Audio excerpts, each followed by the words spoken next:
guys, hope you're all well. Welcome back to the channel. Today we've got something very exciting that's arrived from Leica UK, and it is the Leica MP. Now, I've been really excited to have a look at the Leica MP ever since I reviewed the Leica MA. So the difference between the Leica MP and the Leica MA is quite subtle. Basically, the MP has a built-in light meter, so pretty much like the new M6, and basically that's kind of what it is. It's basically an MA with a light meter.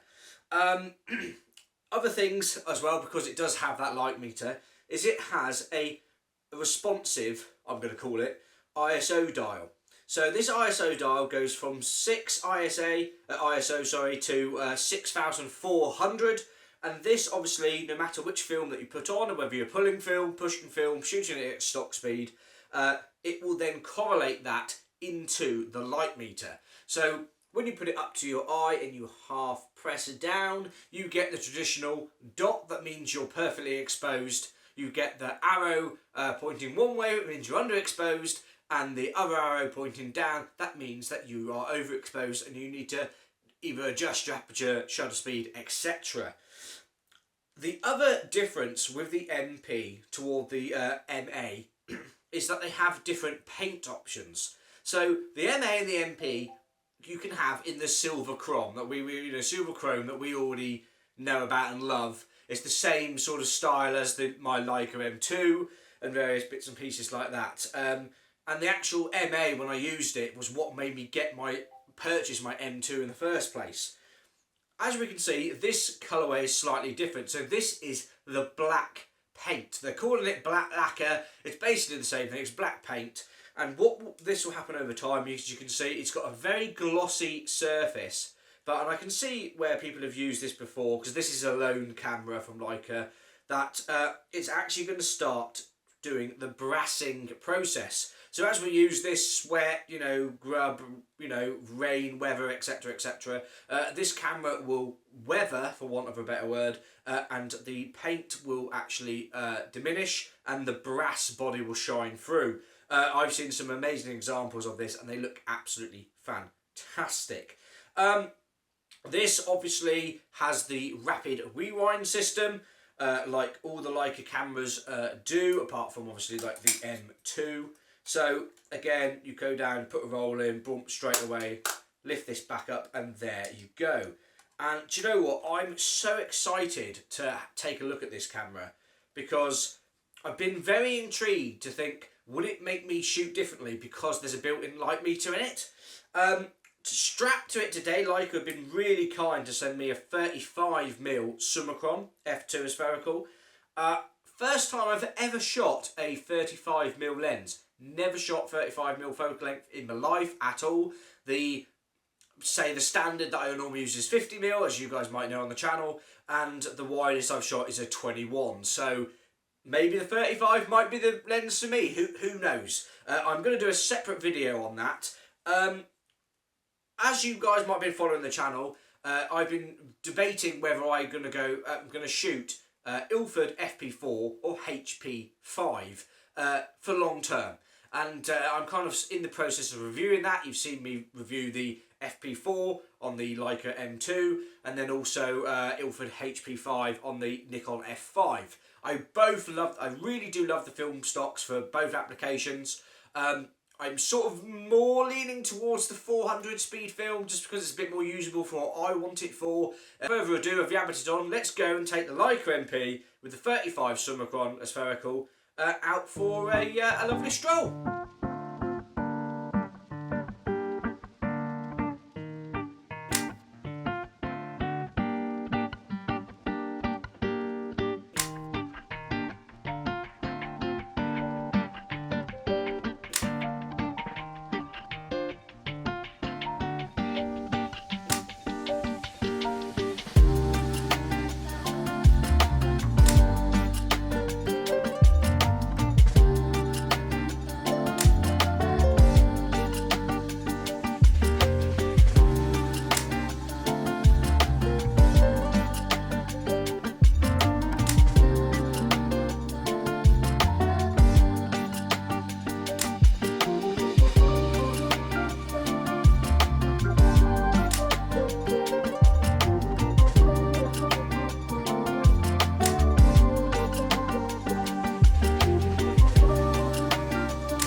end of this video with the Leica MP.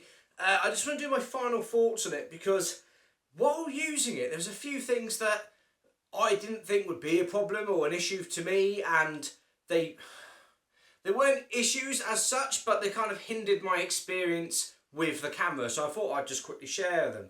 And that is, which might seem really odd, but it's this button here, the battery cover here.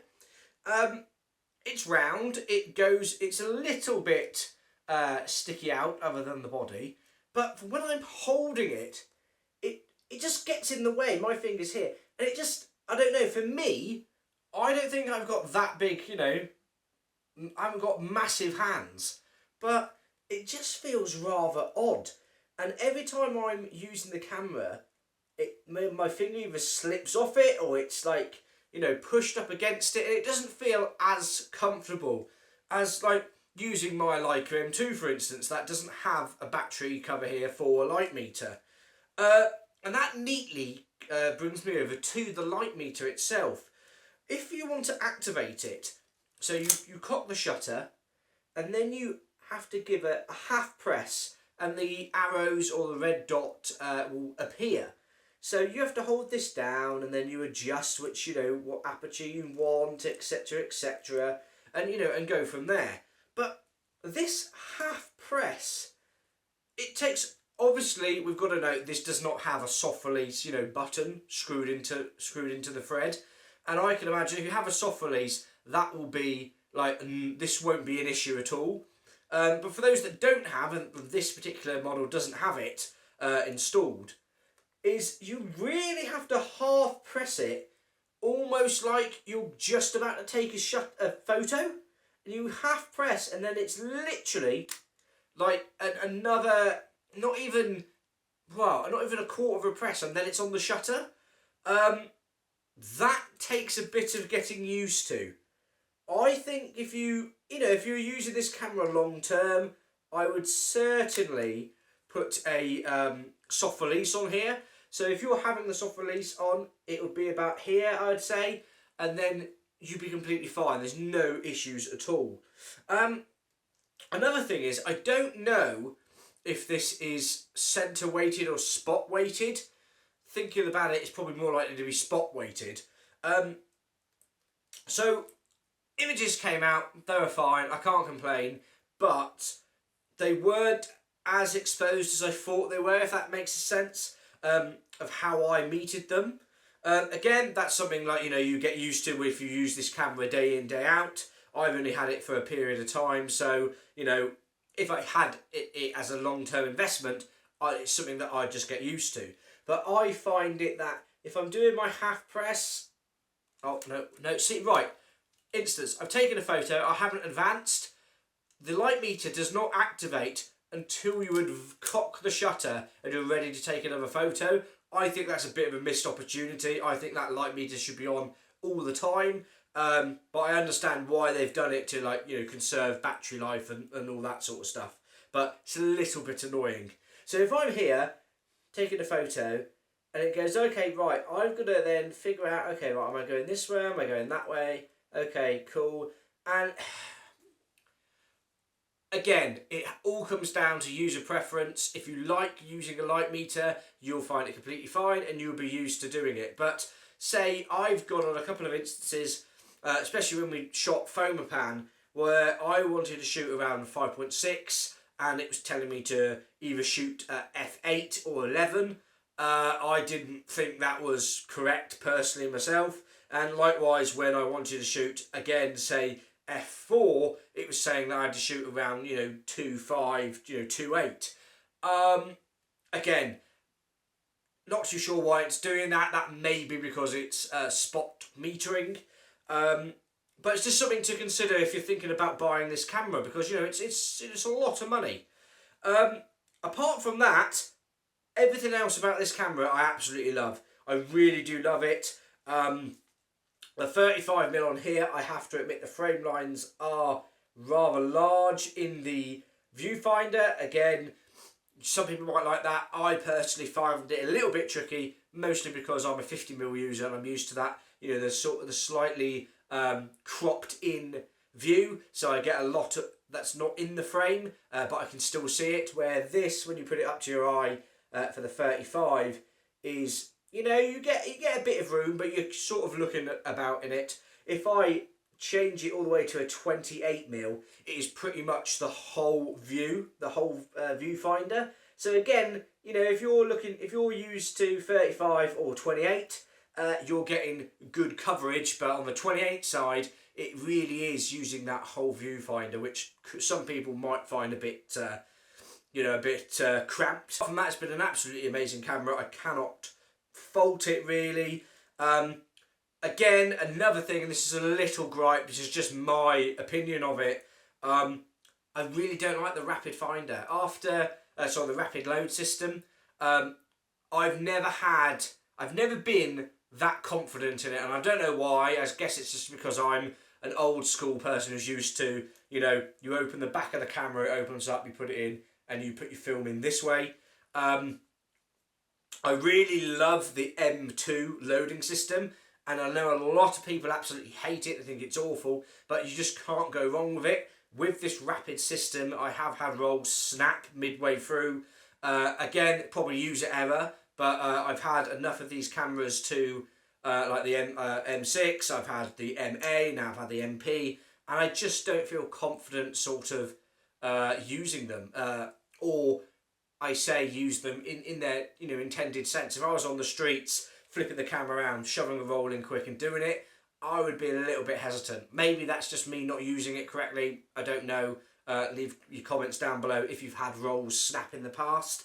I'd be interested to know. But anyway, guys, I hope you've really enjoyed this video. I absolutely love this Leica MP. If I had the choice for the MP or the MA, my choice would be the MA. Just because the light meter is just one less thing to go wrong, and I really don't like the battery cover. It just doesn't fit well in my hand. It's a little awkward. But apart from that, I mean, it's an amazing camera. I'm sure anyone that went for the silver or the black paint edition, which this is here, would be, you know, more than chuffed with it. And those little niggles that I've said about the operation is probably something that if you had this camera for a month, 2 months, you would get used to it, no problem at all. You would learn how it metered and it would be completely fine. But anyway, guys, thank you so much for all the love and support on this channel. I really do appreciate it. But I will say, if you can give the video a thumbs up, hit that subscribe button and that notification bell, because only 93% of people that view the video are not subscribed, and there might be some other videos that I've done on Leica, Nikon cameras, etc. that you might be interested in. But anyway, that is the end of today's video. I hope you've enjoyed it, and I'll see you on the next one. Cheers, guys.